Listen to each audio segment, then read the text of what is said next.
Hi, this is Greg Kilstrom. Welcome to the Agile World podcast, where we discuss customer experience, employee experience, and transformation in an agile age. The Agile World podcast is brought to you by TEKsystems, an industry leader in full-stack technology services, talent services, and real-world application. For more information, go to teksystems.com. To read more about the topics discussed on this show, you can go to my website at theagile.world and read my latest articles or get a copy of my latest book, The Center of Experience, a blueprint for creating an experience-led organization, now available on Amazon and other retailers. Hi, this is Greg Kilstrom, host of the Agile World podcast. Today I'm going to talk about another component of the Center of Experience. In my most recent book, called The Center of Experience, I outline a lot of different areas where, when centralized, an organization can achieve what I call brand experience. Brand experience is the combination of customer experience, or the external, and employee experience, or the internal. The component I'm going to talk about today is the data science and the artificial intelligence component. So there's a lot of different applications that AI or machine learning or data science can have in experience. Today I'm going to talk about a few of those and really key in on three things: orchestration, next best action, as well as analysis and measurement. So let's start with orchestration. A big part of experience in general, both customer and employee experience, is the journey itself.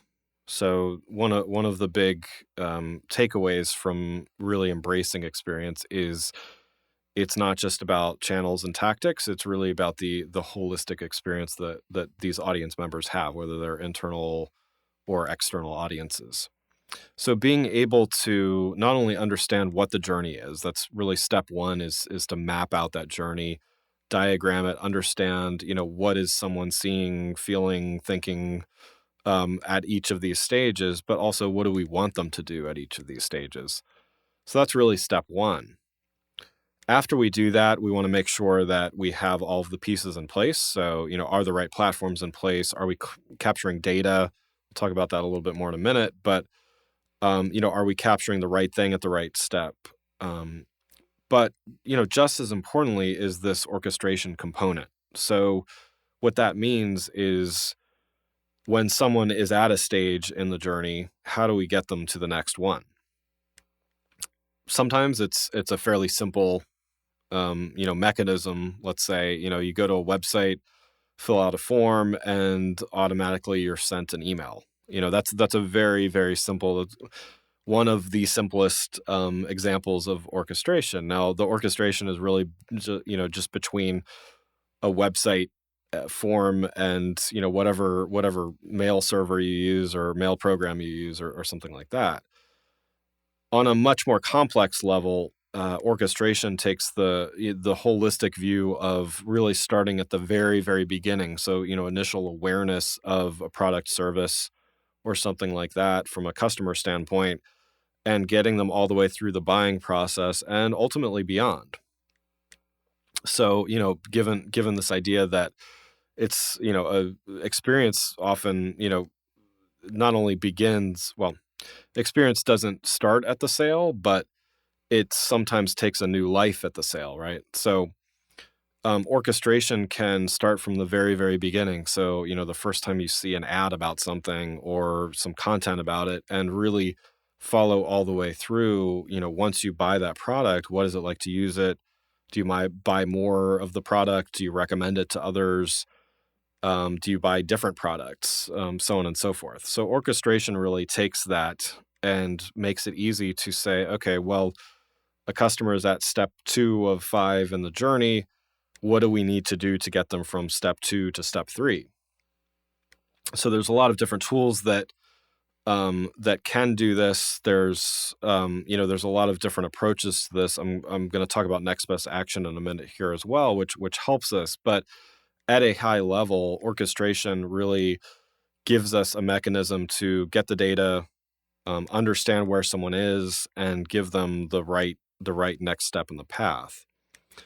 So the follow to that would be next best action. So this takes the idea of orchestration and adds a layer to it that is more intelligent. So this is saying, okay, um, in my book, the Agile brand, I go through and show how the sales funnel has changed, for instance. So, I'm sure we've all seen in marketing 101 classes or something, that traditional sales funnel where, at the very top is awareness, and at the bottom of it is a sale. Um, that has become a lot more convoluted, and it's not so linear anymore. And people are on different devices. They're doing all kinds of different things. They're asking their friends for advice. They're looking on social media. They're going in the store while researching online prices and things like that. So that linear process, that linear sales journey is not so straightforward anymore. Next best action helps with this because it understands that there isn't a single next step that someone could take. So, if they could go in the store, go online, do all manner of other things in this process from awareness to sale, next best action helps us know, based on context, based on a lot of different factors, based on, who they are, what they bought before, what they're likely to buy, all of these different factors. It helps us say, okay, well, the next best action for this person is this. It's not a general, okay, this generic customer needs to go from step one to step two. It's this person sitting on their laptop in this place. The next best action for them is this very specific thing. And, to some outside of the marketing, the experience profession or whatever, that may sound a little too much, a little, like Big Brotherish or whatever. But, a recent research by Marketo shows, 79% of consumers are actually more likely to engage with an offer if it's personally tailored to them. So, almost 80% of consumers are actually more likely to buy if they're actually given a tailored offer. So, why not do this? And the benefits are clear. The final thing I'll go through here is in regards to data science, is probably the most obvious, but the analysis and the measurement of things. So as we're guiding these people through, whether it's customers or employees, as we're guiding people through a journey, we obviously are capturing data at different points. Being intentional about capturing this data and looking holistically across the journey, again, not just at individual touch points. And, for a customer, is our website performing well? That's an interesting question, perhaps, but the better question is, are we are we getting them from point A to point B? In other words, are we getting them from awareness to purchase, or awareness to calling us, or whatever that desired end result is?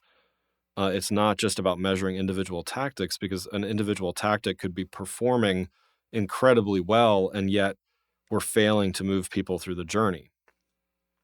On the employee experience side, it's less about moving people through the journey because, to be honest, on the employee side, it starts at recruiting and it ends at someone, leaving, retiring, transitioning out of the company.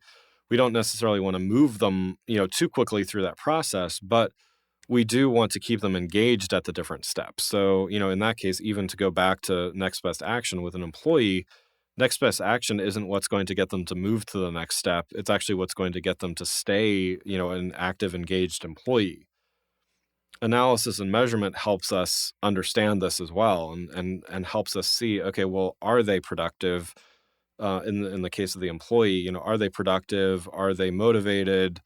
Are they engaged? All of these types of things. And if so, or if not, regardless of the case, what can we do? What's the next action that we can give them? We can only truly do this with proper measurement and analysis of the data. So I would encourage you to, even if you're not in the data science team or related, start thinking about, how can you more holistically measure and optimize the experience, and again, experience being across multiple channels and really moving people through whatever journey you're responsible for. Thanks for listening. We'll see you next week. Thanks again for listening to the Agile World podcast, brought to you by Tech Systems.